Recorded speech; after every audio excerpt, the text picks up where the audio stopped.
L'année écoulée a été marquée par des avancées significatives pour l'Alliance des États du Sahel, AES. Le président de la transition du Mali, colonel Assimi Goïta, a exprimé sa satisfaction lors de cette première année d'existence de la Confédération, en soulignant les efforts réalisés pour consolider la sécurité et promouvoir le bien-être des populations de la région. Ce projet ambitieux, tourné vers la protection des peuples et l'amélioration de leurs conditions de vie, s'illustre par une série d'initiatives concrètes dans différents domaines. En matière de défense et de sécurité, des progrès importants ont été accomplis, permettant ainsi une stabilité renforcée.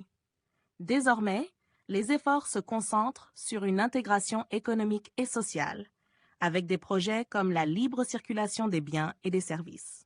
Il est également question d'améliorer la mobilité des personnes à travers l'introduction prochaine d'un passeport biométrique commun à tous les États membres. Ce dispositif vise à faciliter les déplacements des citoyens au sein de l'Alliance, renforçant ainsi les liens entre les peuples.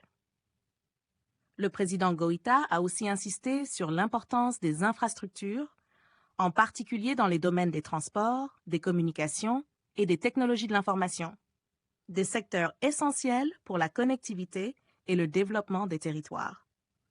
L'introduction d'une banque d'investissement et d'un fonds de stabilisation fait partie des projets phares qui devraient dynamiser l'économie et garantir une croissance durable pour les années à venir. Dans cette dynamique, des initiatives culturelles, éducatives et sportives sont en cours de préparation, témoignant de l'importance accordée à l'unité des peuples membres de l'AES. L'idée d'une chaîne d'information commune fait également son chemin, dans le but d'assurer une couverture médiatique cohérente et partagée entre les États. Sur le plan politique, l'adoption de la charte de l'Iptako-Gourma est un acte fondateur de cette nouvelle ère de coopération. Cette charte prévoit des mécanismes de défense collective et d'assistance mutuelle, éléments cruciaux dans la lutte contre le terrorisme et la criminalité organisée, des fléaux qui déstabilisent la région sahélienne. Grâce à cette alliance, les forces armées des États membres ont réussi à enregistrer des victoires décisives contre des groupes armés terroristes, consolidant ainsi la souveraineté territoriale. L'engagement des États membres a pris une dimension encore plus grande lors du sommet du 6 juillet 2024, où un traité a été signé, marquant l'instauration officielle de la Confédération des États du Sahel. Ce traité représente un pas décisif vers une intégration politique et diplomatique renforcée, avec une vision commune de fraternité et de solidarité. En matière de sécurité, les résultats obtenus par les armées des États membres sont particulièrement remarquables. Elles ont réussi à s'opposer à des forces adverses, parfois soutenues par des puissances étrangères, et ce, malgré les difficultés rencontrées. Le président Goïta n'a pas hésité à pointer du doigt l'Ukraine, accusée d'être du côté des groupes terroristes opérant dans le Sahel.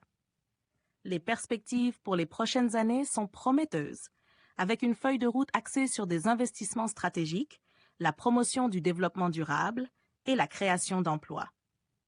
La jeunesse et les femmes sont au cœur de cette stratégie, car elles incarnent l'avenir de la Confédération.